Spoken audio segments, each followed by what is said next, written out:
cidade foi tomada pelos homens. Glória a Deus. Vamos abrir a Bíblia então, gente. 2 Samuel capítulo 7. Nós temos falado aqui sobre a história do rei Davi, sobre a vida do rei Davi. Reconhecemos Davi como um personagem importantíssimo no Antigo Testamento. Grande parte do que Israel experimentou já como reino, como monarquia, teve a ver com a história de Davi. E nós também entendemos a sua importância no contexto do Novo Testamento, porque Davi, no Novo Testamento, é aquele que dá a origem, a linhagem do Senhor Jesus Cristo, e ele prefigura para nós, então, no Novo Testamento, o rei messiânico, né, que é o nosso Senhor Jesus Cristo. Então, nós temos aqui estudado um pouco da sua vida e aprendendo com ele um pouco sobre como viver a fim de ser um homem segundo o coração de Deus. 2 Samuel 7, verso 1 diz: o rei Davi já morava em seu palácio, e o Senhor lhe dera descanso de todos os seus inimigos ao redor. Certo dia ele disse ao profeta Natã: aqui eu estou, morando em um palácio de cedro, enquanto a arca de Deus permanece em uma simples tenda. Natã respondeu ao rei: faz o que tiveres em mente, porque o Senhor está contigo. E naquela mesma noite o Senhor falou a Natã: vá dizer ao meu servo Davi que assim diz o Senhor: você construirá uma casa para eu morar? Não tenho morado em nenhuma casa desde o dia em que tirei os israelitas do Egito. Tenho ido de uma tenda para outra, de um tabernáculo para o outro. Por onde tenho acompanhado os israelitas, alguma vez perguntei a algum dos seus líderes, a quem ordenei para que pastoreasse Israel, o meu povo, por que você não me construiu um templo de cedro?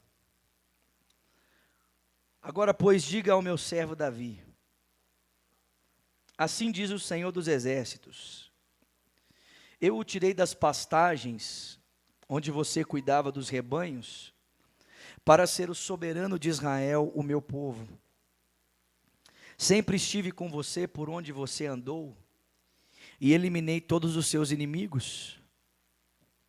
Agora eu o farei tão famoso quanto os homens mais importantes da terra.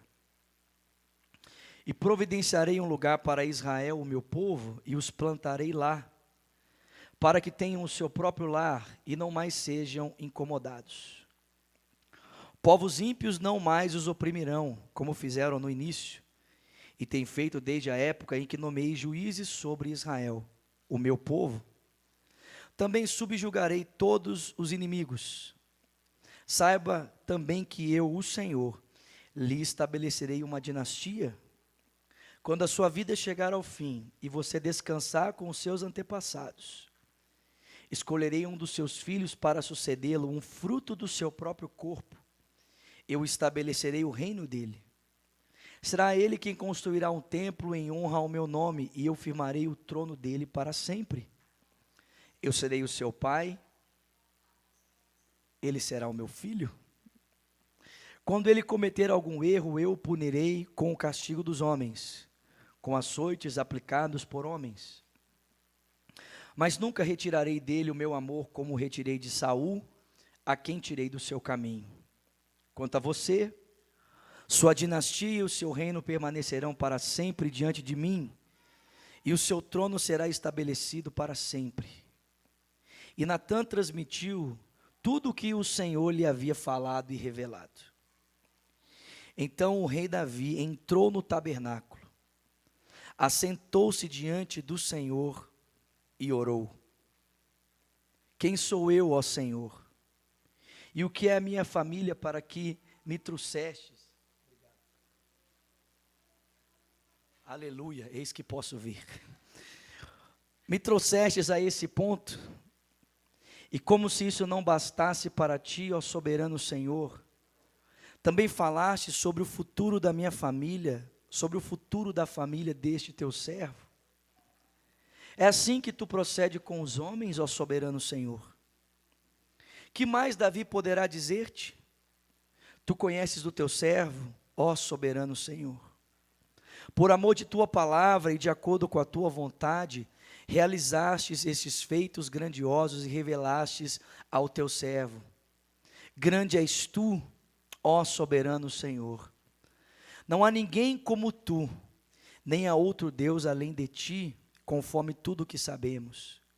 E quem é como Israel, o teu povo, a única nação da terra que tu, ó Deus, resgatastes, e assim tornastes o teu nome famoso, realizastes grandes e impressionantes maravilhas ao expulsar nações e os seus deuses diante dessas mesmas nações que libertastes do Egito? Tu mesmo fizeste de Israel o teu povo particular para sempre, e tu, ó Senhor, te tornastes o seu Deus. Agora, Senhor Deus, confirma para sempre a promessa que fizestes a respeito do teu servo e da tua descendência. Faze conforme prometestes, para que o teu nome seja engrandecido para sempre, e os homens digam: o Senhor dos exércitos é o Deus de Israel. E a descendência do teu servo Davi se manterá firme diante de ti. Ó Senhor dos exércitos, Deus de Israel, tu mesmo o revelaste a teu servo quando dissestes: estabelecerei uma dinastia para você. Por isso teu servo achou coragem para orar a ti. Ó soberano Senhor, tu és Deus, tuas palavras são verdadeiras, e tu fizeste essa boa promessa ao teu servo. Agora, por tua bondade, abençoa a família do teu servo, para que ela continue para sempre na tua presença. Tu, ó soberano Senhor, o prometestes, e abençoada por ti, bendita será para sempre a família do teu servo. Amém?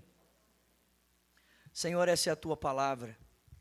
Nós somos tão gratos, porque a temos. Somos tão gratos porque o teu Espírito a revelou a cada um de nós. Somos tão gratos porque o Senhor na história inspirou homens para que, por meio da ação do Espírito, a tua palavra chegasse até nós. Nós somos tão gratos porque nessa noite temos liberdade para nos reunirmos nesse lugar tão bonito, tão agradável, para ouvirmos e estudarmos a tua palavra. Nós te louvamos, Senhor, porque o Senhor nos dá liberdade no nosso país para prestarmos um culto público ao Senhor. Nós te louvamos, Senhor, porque nessa noite o teu Espírito está presente, e o teu Espírito abrirá os nossos olhos por graça e misericórdia no nome de Jesus, para que a palavra dessa noite não seja para nós apenas conhecimento intelectual, mas ela seja, ó Deus, realidade no nosso coração. Seja ela, Senhor, ó Deus, iluminada aos nossos corações, para que toda a extensão do nosso ser seja por ela transformada para a glória do teu nome. Nós oramos em o nome de Jesus, e quem crê diga. Bom, irmãos, após Davi então empreender aquele projeto de levar a arca para Jerusalém, a fim de transformar Jerusalém na capital do império, tomando então essa conotação religiosa para que isso pudesse acontecer, a fim de congregar todas as tribos de Israel ali em uma cidade para prestar culto ao Senhor, o texto sagrado vai dizer para mim e para você que o Senhor deu a Davi descanso dos seus inimigos. Então, por um momento no seu reino, Davi desfrutou de um curto período de paz. E o texto sagrado diz que nesse momento em que Davi desfrutou desse curto período de paz, de tranquilidade, então um projeto nobre ocorreu ao seu coração.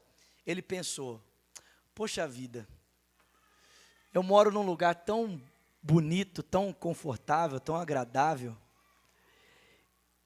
e a arca de Deus está numa tenda. A minha casa é de cedro. Minha casa é tão bonita e a arca de Deus habita em uma simples tenda. Não, vamos resolver isso, vamos mudar isso.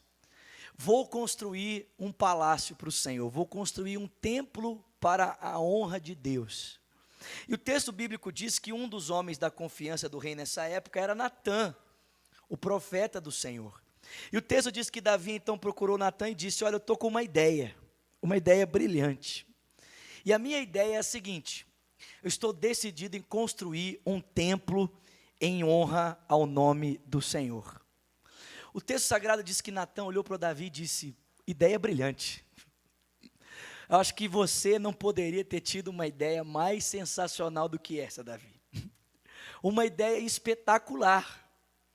Faça isso, porque o Senhor está contigo.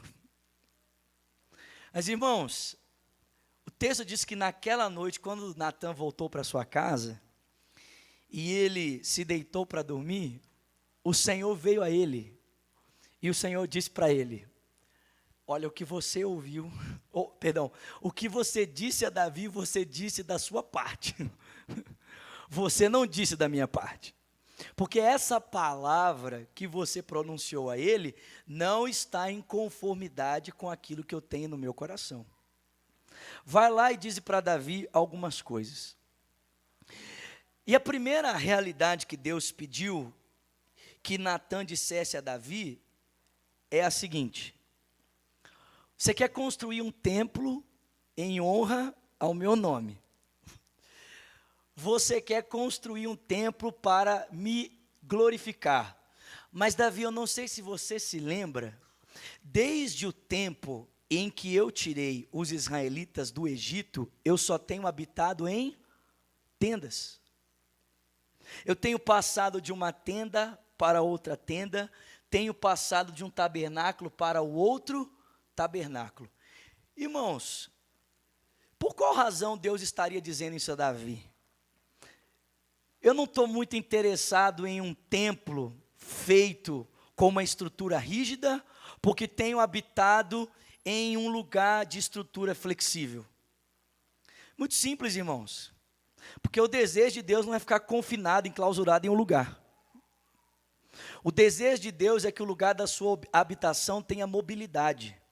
Porque o desejo de Deus é estar no meio do seu povo. O desejo de Deus é que a presença dele esteja entre o seu povo. Bom, o que aconteceu depois que o templo foi construído? Isso fez com que o povo tivesse que ir a um lugar para estar com Deus. Mas enquanto o tabernáculo estava no meio do povo, o tabernáculo estava onde o povo estava. Afinal de contas, na verdade, a vida do povo só podia acontecer em conformidade à ordem do tabernáculo, não é verdade?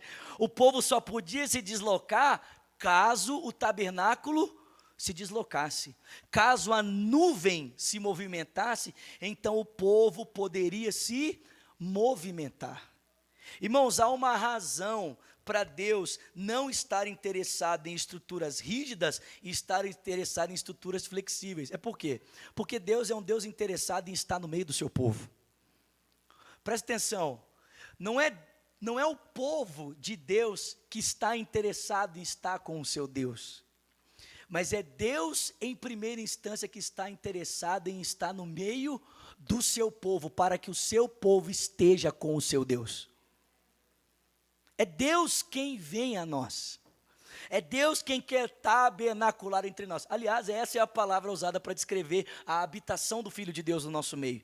Em João capítulo 1, verso 14, a Bíblia diz que o verbo se fez e ele habitou. Só que a palavra habitou aqui, irmãos, no original é a palavra tabernaculou entre nós. O texto diz que nós vimos a sua glória, a glória como do unigênito do Pai, cheio de graça e de verdade. E sabe o que é interessante?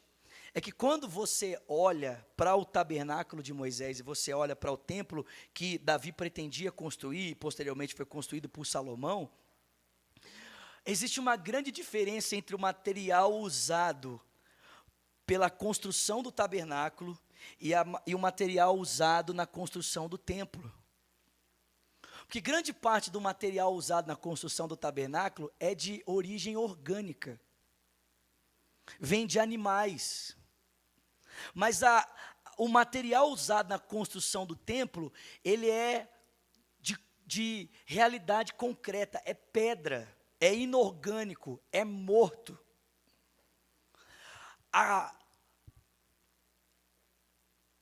Não é cortina, mas a cobertura do tabernáculo de Moisés era feita de pele de animais. Grande parte da estrutura interna daquele tabernáculo tinha a ver com animais ou com estruturas orgânicas. Que, é claro, estavam mortas para que pudessem compor a realidade a qual Deus havia conferido a elas. Mas o templo é feito de matéria morta, é feito de pedra, é feito de blocos. Irmãos, até o material do lugar onde Deus habita mostra para nós que o interesse de Deus era estar em estruturas flexíveis para que pudesse estar no meio do seu povo, estruturas vivas para que ele pudesse estar no meio do seu povo, do que em material morto, de pedra. Essa é a primeira razão porque Deus falou para Davi, falou assim: ô camarada, você não está entendendo, eu não quero um lugar fixo, eu quero estar no meio do meu povo. Amém? Mas ele disse uma outra coisa, ele disse mais, ele disse: por um acaso, alguma vez, nessas minhas andanças, eu pedi a algum líder da comunidade de Israel que construísse um templo em honra ao meu nome? Então, a segunda informação que Deus trouxe a Davi, gente, é muito interessante. O que Deus está dizendo para Davi aqui é o seguinte, é que qualquer coisa que é feita por Deus só pode ter origem aonde? Em Deus. Deus, você está querendo fazer algo para mim, mas quando é que eu te pedi isso? Você está querendo construir um templo em honra ao meu nome, mas alguma vez eu pedi isso? Alguma vez eu fiz essa solicitação a alguns dos líderes que regem ou que eu conferi para pastoreio do meu povo? Presta atenção, irmão, a gente precisa entender algo. Toda ação de Deus ou para Deus só pode ter início aonde? Em Deus. Isso é um princípio da graça, irmãos. Aquilo que vai para Deus só vai para Ele se tiver começado aonde? Nele. Não é isso que a Bíblia diz? Porque por Ele e são aquilo que tem origem em Deus, caminha na direção de Deus. Deus está falando para Davi: você quer construir algo para mim que não teve origem em mim, isso não dá. Você está decidido a fazer algo para mim que eu não te solicitei. Mas, irmãos, presta atenção, isso aqui eu acho muito bonito. Deus fala assim: mas eu percebo a intenção do seu coração. Eu percebo que o que você quer é honrar o meu nome. O que você quer é estabelecer algo fixo para mim, a fim de que o meu nome seja honrado. Então, Davi, como aquilo que é feito para mim só pode começar em mim, e eu não dei esse projeto a você, ainda percebendo esse desejo no seu coração de honrar o meu nome, deixa eu dizer o que eu vou fazer por você, porque o seu desejo é honrar o meu nome. Você quer estabelecer uma morada fixa para mim? Você quer honrar o meu nome? Pois deixa eu dizer algo para você, Davi. Eu não sei se você se lembra, mas eu sou o Deus que te escolheu lá atrás daquelas malhadas. Eu sou o Deus que te chamou. Eu sou o Deus que tem conduzido a sua história. Eu sou o Deus que tem cuidado de você. Você quer fazer um lugar fixo para mim? Você quer honrar o meu nome? Deixa eu dizer algo para você. Pois eu vou fixar o seu nome na história. E eu vou honrar o seu nome entre os homens. Eu vou fixar você para sempre. Davi, entre os homens mais importantes da história, o seu nome será mencionado. Você estará entre os homens mais importantes. E eu não vou fixar apenas o seu nome não, Davi. Eu vou fixar o seu reinado. Eu vou fixar a sua dinastia. Eu vou fixar o teu legado. Depois de você, eu vou estabelecer o teu filho no teu lugar. E esse filho, ele vai estabelecer um reino duradouro para mim. Um reino que será eterno e irá perpetuar por todas as gerações. Gente, eu não sei se você está enxergando isso aqui. Olha que coisa, né? Eu estou tentando fugir do coisa, mas vai no coisa mesmo. Olha que coisa extraordinária. Deus diz para Davi, eu não estou interessado em um templo. Eu não estou interessado em estruturas rígidas. Eu quero flexibilidade. Eu quero estar no meio do povo. Eu quero que o meu povo esteja comigo. Eu quero que onde eu estiver, o meu povo esteja à minha volta. Mas eu entendo, Davi, que você quer honrar o meu nome, apesar de você ainda não ter compreendido que tudo que é feito para mim precisa começar em mim. Mas eu vou explicar isso para você direitinho. Você precisa lembrar, Davi, que você só está onde você está porque a minha graça te alcançou onde você estava. Você precisa lembrar que você só está onde você está porque eu conduzi você até onde você está. Eu preparei um lugar para você. E uma vez que há no seu coração esse desejo intenso de honrar o meu nome, deixa eu dizer algo para você, Davi. Eu vou honrar você.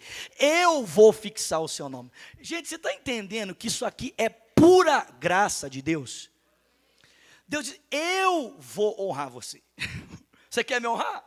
Pois bem, você perdeu, Davi, porque quem vai honrar alguém aqui sou eu. Eu vou honrar o seu nome, eu vou estabelecer o seu nome entre os homens, eu vou estabelecer você entre os poderosos, vou fixar a tua dinastia, e quando você partir dessa para uma melhor, pode ter certeza que o teu nome continuará sendo perpetuado, porque eu farei isso para sempre. Gente, é muita graça, sim ou não? Segundo, Deus fala para ele, você quer estabelecer um lugar de honra para mim? Ah, você quer estabelecer um lugar fixo para mim? Pois bem, Davi, deixa eu dizer algo para você. Eu é que vou dar um lugar fixo para o seu povo. Sabe, Davi, olha, depois se você ler essa passagem paralela em 1 Crônicas, Deus fala assim para Davi. Davi, você não estabelecerá um templo em honra ao meu nome, porque as suas mãos estão cheias de sangue. É como se Deus dissesse assim para Davi, olha Davi, cada um tem um propósito. Eu escolho cada um para desempenho de uma missão. Eu escolhi você para ser um herói militar. Eu escolhi você para ser um valente guerreiro. Eu não escolhi você para estabelecer um templo. Porque se você tentar fazer as duas coisas ao mesmo tempo, talvez uma prejudique a outra. Você não vai conseguir estabelecer um templo em honra ao meu nome, enquanto você trava as minhas guerras para trazer um lugar fixo para o meu povo. Eu escolhi você, Davi, com um outro propósito, com uma outra finalidade. Eu sei que você quer fixar um lugar para mim, mas fica tranquilo, Davi. O mais importante agora é que eu estabeleça o meu povo em um lugar. É que eu venha fixar Israel no lugar que eu preparei para ela. E para essa razão eu te levantei, Davi. É por isso que você tem me conhecido como o Senhor dos Exércitos. Eu não sei se você percebe, mas todas as orações de Davi, quando ele menciona o nome de Deus, a menção é Senhor dos Exércitos. Por quê, gente? Porque o propósito de Deus para Davi é que ele estabelecesse um lugar, Deus por meio dele, estabelecesse um lugar fixo, dando vitória sobre todos os seus inimigos, para que Israel pudesse habitar em segurança. Davi diz: eu quero um lugar para Deus. Deus diz: não, eu é que quero um lugar para o meu povo. Eu quero um lugar para Deus descansar. Deus diz: não, eu é que quero um lugar para você descansar, Davi. Eu darei a você descanso, darei ao seu povo descanso. Você está entendendo isso, gente? Deus não falou assim para Davi: olha, seu projeto não vale para nada.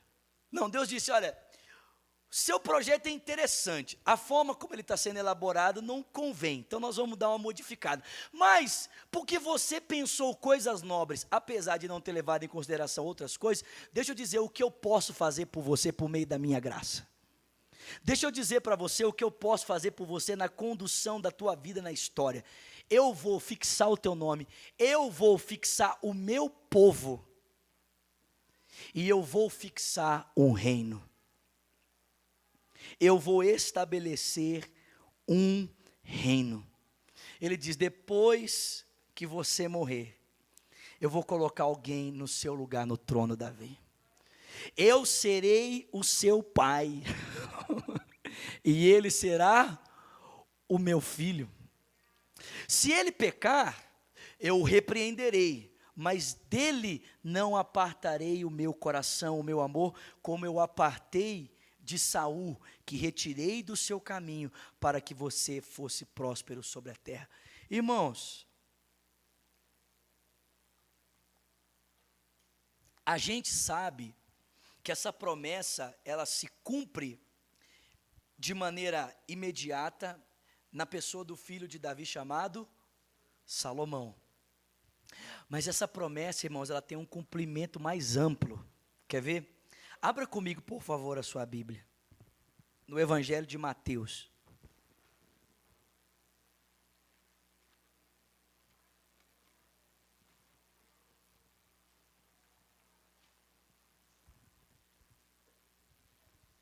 Evangelho de Mateus, capítulo 1.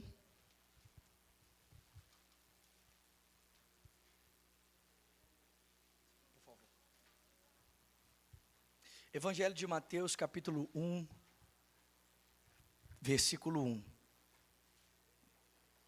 Olha o que Mateus diz: registro da genealogia de Jesus Cristo, filho de Davi, filho de Abraão. Versículo agora 17, por favor. Assim ao todo, houve 14 gerações, de Abraão a Davi, 14 de Davi até o exílio na Babilônia, e 14 do exílio até o Senhor Jesus Cristo.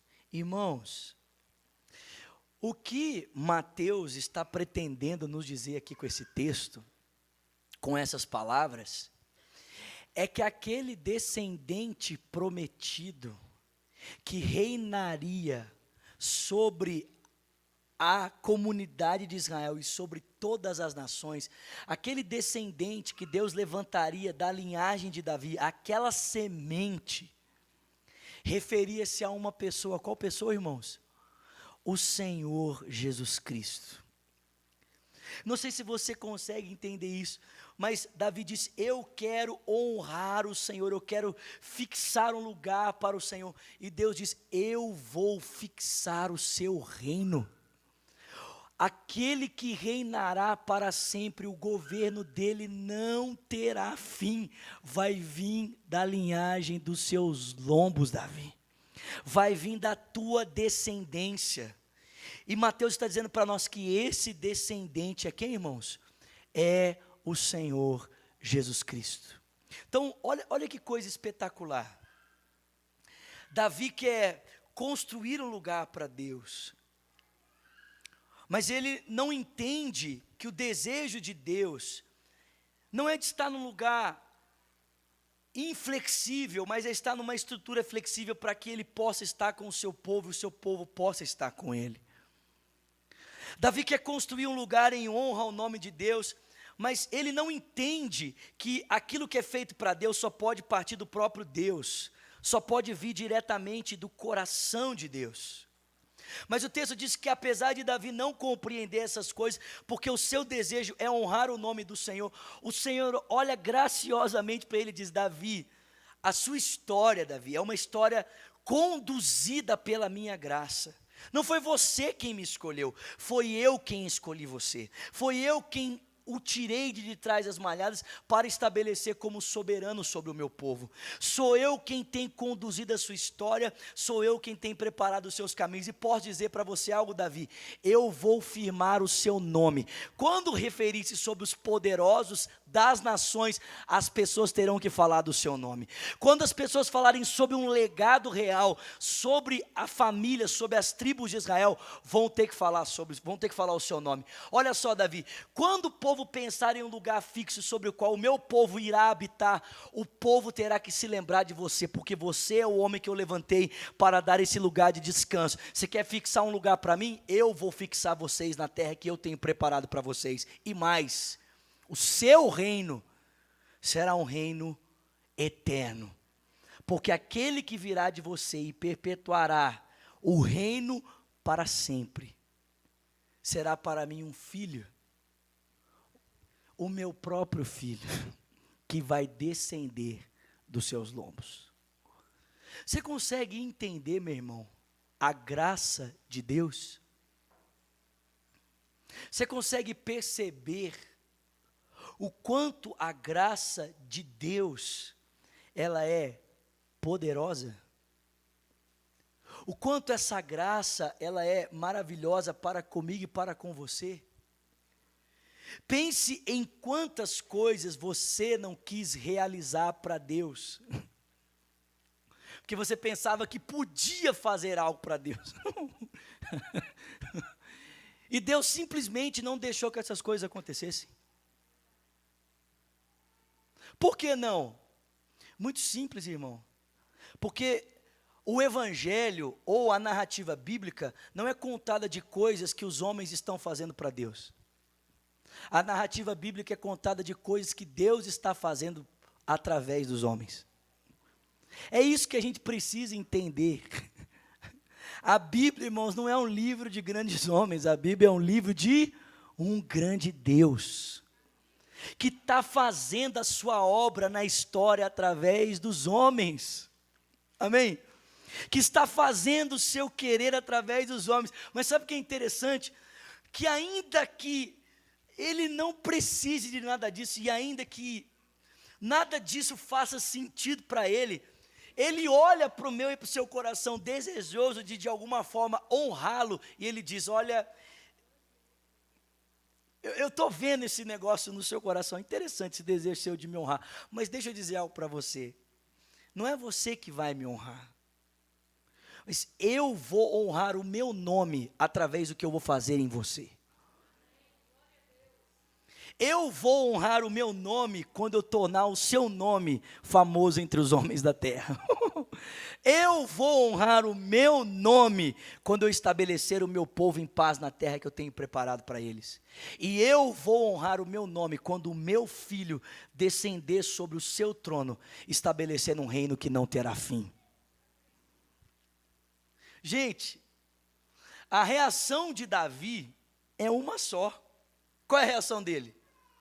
É cair sentado diante de Deus. É percebendo quão maravilhosa é essa graça de Deus. É ele dizer: Deus,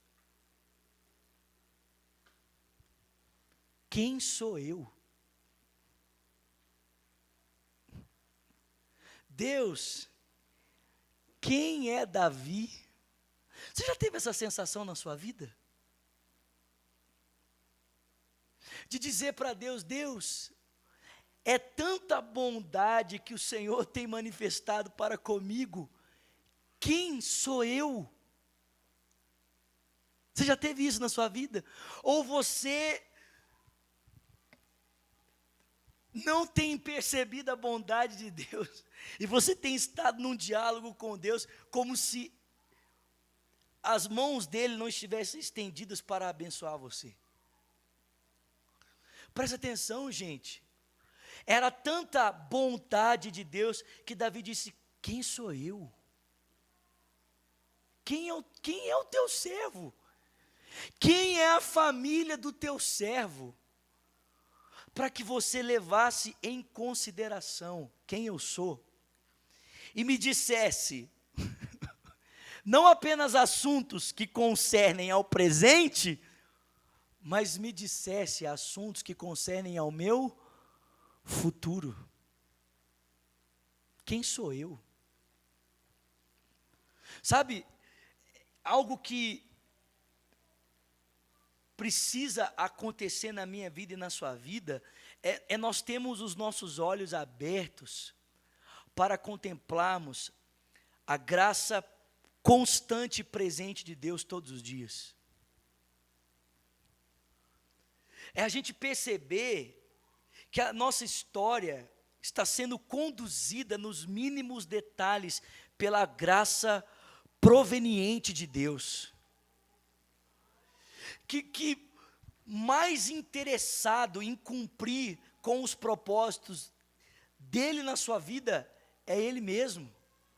Sabe, às vezes os nossos olhos se fecham e a gente pensa que a nossa vida está sendo marcada só por dor, por sofrimento, que a nossa vida está sendo marcada só por desajustes, por coisas que não nos agradam. Meu irmão, eu não sei se você percebe, querido, a sua vida está sendo sustentada pela graça de Deus.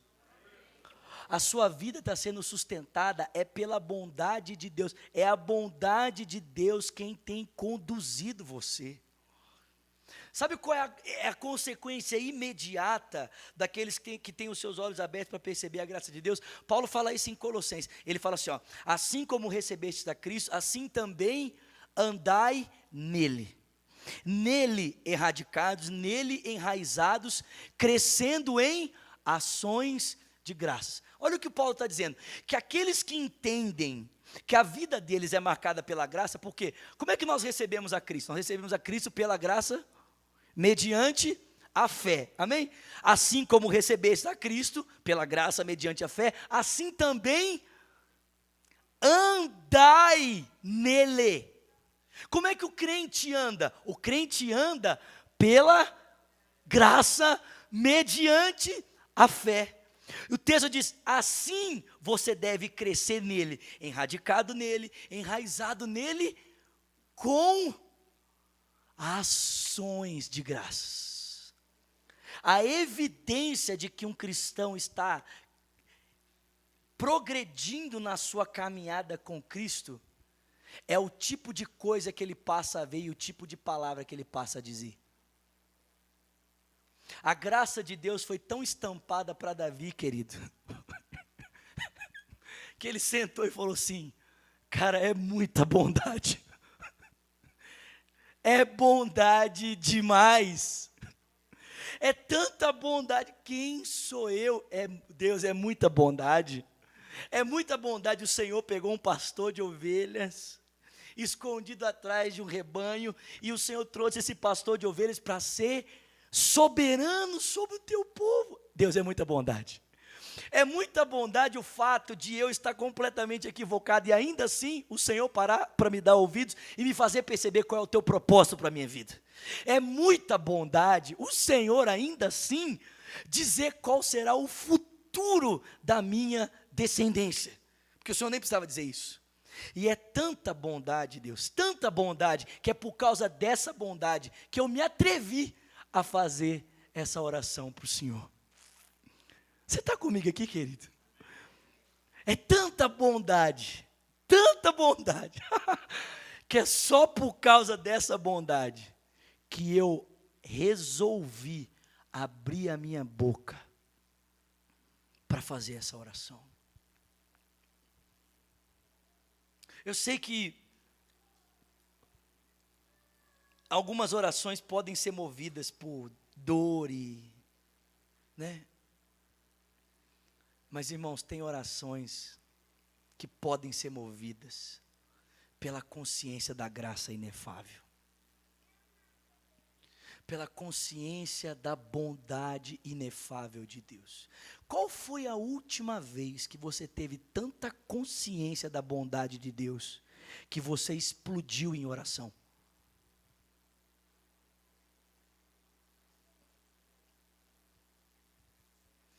Qual foi a última vez que você olhou? É tanta graça, é tanto amor, é tanta bondade, que você cai sentado, explodindo em oração a Deus. É isso que está acontecendo com Davi, irmãos. É isso que precisa acontecer com a gente. Porque a gente tem que lembrar que nós também estávamos mortos nos nossos delitos e pecados, que a gente costumava andar segundo o curso desse mundo, segundo o príncipe da potestade do ar, do espírito que opera agora nos que vivem na desobediência, que entre eles todos nós vivíamos satisfazendo as vontades da carne, dos pensamentos, e nós éramos por natureza merecedores da ira de Deus. Mas aí a gente fica assistindo o jornal, né? E é tanta notícia ruim, tanta notícia ruim, tanta notícia ruim, que parece que Deus nem está presente mais. Parece que a graça dele nem permeia mais a vida. Parece que já não é mais a graça de Deus que está conduzindo a história. Até que, como aconteceu com João lá no Apocalipse, o Filho de Deus invade o tempo, né? Abre os nossos olhos para que a gente possa perceber que, a despeito de tudo que está acontecendo à nossa volta, Deus continua no controle de tudo, Ele continua no controle de todas as coisas, e o curso da história está sendo dirigida com o fim de dar glórias ao seu nome. A gente estava morto, mas Deus, que é rico em misericórdia, pelo seu muito amor com o qual nos amou, estando nós ainda mortos nos nossos delitos e pecados, Ele nos deu vida, pela graça nós somos salvos, Ele nos ressuscitou juntamente com Cristo, e com Ele nos fez assentar nos lugares celestiais em Cristo Jesus, para mostrar nas eras que hão de vir a incomparável riqueza da sua graça para conosco, os que cremos. Porque nós somos salvos pela graça, mediante a fé.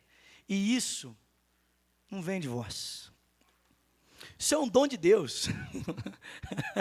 Isso não vem das obras, para que ninguém se glorie. Que os nossos olhos sejam abertos para contemplar a bondade de Deus, irmãos. Que os nossos olhos sejam abertos para contemplar a graça de Deus. A graça de Deus. Como Davi.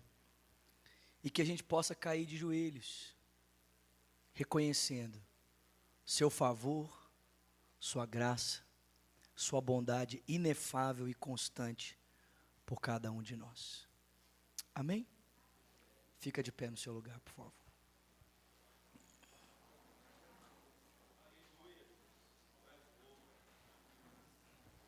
Ele é bom. Ele é bom. Ele é bom.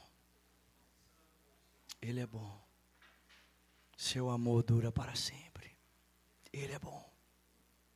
Ele é bom. Talvez você tenha na sua vida a lembrança de alguns sonhos, alguns planos que talvez você tenha empreendido e eles não tenham dado certo, e você, né, guarda esse remorso, essa tristeza. Ah, poxa vida, não aconteceu. Irmão, deixa eu dizer uma coisa para você. Talvez eles não tenham acontecido porque Deus tenha dado um propósito maior para eles. Um sentido melhor para eles, uma realidade melhor para eles. Foi o que Deus fez com Davi. Deus falou para ele: olha, não é que não vai ter templo, até vai ter templo, mas não é você quem vai construir. Para você, eu tenho um outro propósito, Davi. Amém? Eu tenho uma outra missão. É o seu filho quem vai construir um templo. Mas, irmãos, o filho de Davi que construiu um templo para a habitação de Deus não foi Salomão. O filho de Davi que construiu um templo à habitação de Deus foi quem? Foi Jesus Cristo. Porque Deus não habita em templos feitos por mãos de homens. Porque Deus nunca teve interessado numa estrutura rígida, irmãos. Deus quer uma estrutura flexível. Ele está atrás de homens e mulheres, das quais Ele possa habitar por meio do seu Espírito Santo. Amém? Eu canto Keep Green. Você canta o quê? A cidade está cheia de sons. Na cidade dos homens tem gente que consegue ouvir